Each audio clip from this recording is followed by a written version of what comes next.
Village talk TMS. Sivapuranam 4. Tarakasuran சிவபெருமானிடம், நான் இந்த பூவுலகில் தோன்றும் உயிர்கள் மற்றும் எவராலும் அழியாமல் இருக்கும் சாகாவரத்தை தந்தால் அடியேனின் உள்ளம் குளிரும் என தன் மாய வார்த்தைகளால் அசுரனான தாரகாசுரன் கேட்டான். எதற்கும் மயங்காத மாய வித்தைகளுக்கு அப்பாற்பட்ட பக்தியால் மட்டும் உணரக்கூடிய பரம்பொருளான சிவபெருமான், தாரகாசுரனே, பிரம்மன் சிருஷ்டித்த இந்த பூவுலகில் தோன்றிய அனைத்து உயிர்களும் தோன்றினால் என்றாவது ஒரு நாள் மடிய வேண்டும் என்பது விதி. இதுவே பிரம்மன் படைத்த உலகில் இயற்கையின் நியதி.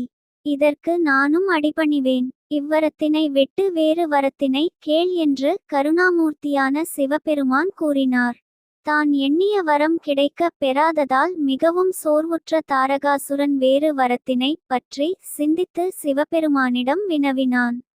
குல வேறுபாடு இன்றி யாவருக்கும் காட்சியளிக்கும் பரம்பொருளான சிவபெருமானிடம் என்னுடைய அந்திமா முடிவு என்பது தங்களின் புத்திரர்களால் மட்டுமே இருக்க வேண்டும் பெருமானே. இதுவே அடியேனின் விருப்பம் என்று தாரகாசுரன் கூறினான்.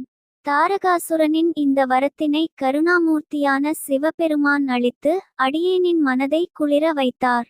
எல்லா யுகங்களில் நடக்கும் எல்லா நிகழ்வுகளை அறிந்த காலன் எதையும் அறியாத அசுரனால் உண்டாகும் நன்மையை அறிந்து, தாரகாசுரனே, நீர் வேண்டிய வரத்தினை யாம் அளித்தோம் என்று சிவபெருமான் கூறி பஞ்சபூதங்களில் கலந்து மறைந்தார்.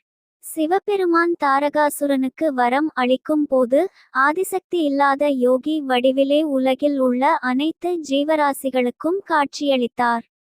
ஏனெனில் சிவனின் ஒரு பாதியான சக்தி தட்ச பிரஜாபதிக்கு மகளாக பிறந்துள்ளார் என்பதை மும்மூர்த்திகள் மட்டுமே அறிந்தது.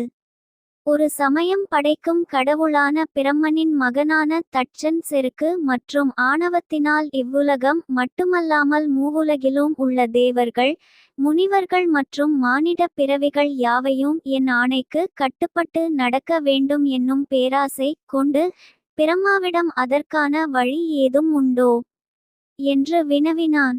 தன் மகனான தட்சன் மீது அன்பு கொண்ட பிரம்ம தேவர் நீர் அண்டநாதனான சிவபெருமானின் பதியான அம்பிகையை நோக்கி தவம் மேற்கொண்டு அந்த அம்பிகையை உனக்கு மகளாக பிறக்க வேண்டும் என்னும் வரத்தினை கேட்டு பெறுவாயின் நீர் விரும்பிய எண்ணம் ஈடேறும் என்று தந்தையான பிரம்ம தேவர் தன் மகனுக்கு உபதேசித்தார்.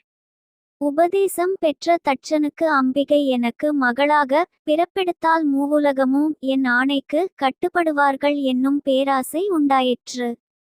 தன் தந்தையின் உபதேசங்களை ஏற்றுக்கொண்ட தட்சன் ஆதி சக்தியான உமாமகேஸ்வரியை நோக்கி நீண்ட யுகங்களாக தவத்தினை மேற்கொண்டாள்.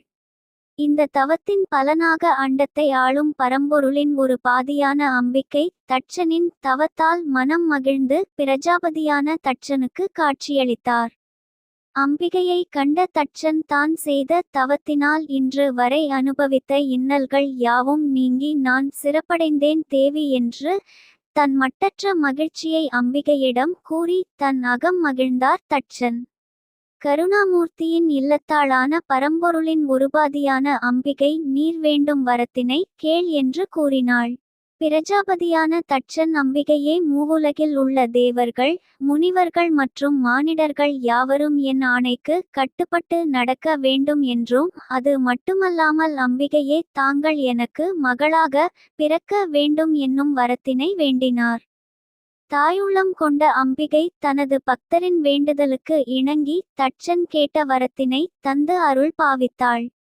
மேலும் நீர் நல்வழி விட்டு விலகும் தருவாய் உண்டாயின் நீர் பெற்ற வரமே உனது அழிவிற்கான பாதையாகி விடும் என்று கூறி அம்பிகை மறைந்தார். மனம் மகிழ்ந்த தட்சன் ஒரு பேரரசை நிறுவி தட்சமபுரி என்னும் நாட்டை ஆண்டு வந்தார்.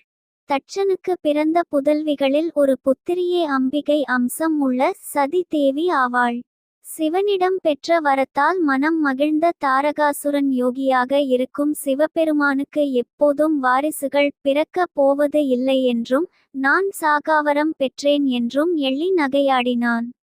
பின்னாளில் சிவனின் மீது ஏற்பட்ட வன்மம் காரணமாக தன் மகளான சதியை சிவனுக்கு மனம் முடித்து தர மறுத்த தட்சன் தன் தந்தையான பிரம்ம தேவரிடம் இதற்கான தீர்வை அளிக்குமாறு வேண்டி நின்றான். பிரம்ம தேவர் நீர் செய்த தவத்தால் தான் இன்று அம்பிகையே உனக்கு மகளாக பிறந்துள்ளாள் என்றும் தன் மகனுக்கு நிகழ்ந்த பழைய நிகழ்வுகளை நினைவுபடுத்தினார். இருப்பினும் தன் அன்பு மகளான சதியை சுடுகாட்டில் வாசம் செய்யும் பித்தனாகிய சிவபெருமானுக்கு மனம் செய்து வைக்க தயங்கினார் பிரஜாபதியான தட்சன். தன் தந்தையின் அறிவுரைகளால் திருப்தி அடையாத தட்ச பிரஜாபதி தன் நாட்டிற்கு திரும்பினார். அங்கு சதி சிவனை மணமுடிப்பதற்கான விரதங்களை மேற்கொண்டாள்.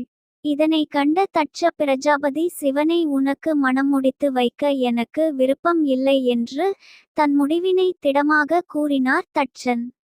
இதனால் மிகவும் கவலையுற்ற சதி தேவி இந்நிலை யாயினும் தான் மேற்கொண்ட விரதத்தை கைவிடல் ஆகாது என்று கூறி விரதத்தை கடைபிடித்தாள். இந்நிலையில் சிவனின் வாரிசுகளால் மட்டுமே அழிவு நேரிடும் என வரம் வாங்கிய தாரகாசுரன் இவர்களின் மையல் விஷயங்களை அறிந்து தனது அழிவிற்கான காலம் நெருங்கிவிட்டதா என அறிந்து வெகுண்டான். பின் தேவி இருந்தால் மட்டுமே சிவனுக்கு திருமணம் நிகழும், இல்லாவிடில் சிவன் என்றுமே யோகி வடிவம் ஆவான் என்று கூறி சிவனின் ஒரு பாதியான சதியை கொல்ல தனது படையில் உள்ள சிறந்த படைவீரர்களை அனுப்ப ஆயத்தமானான். தொடரும்.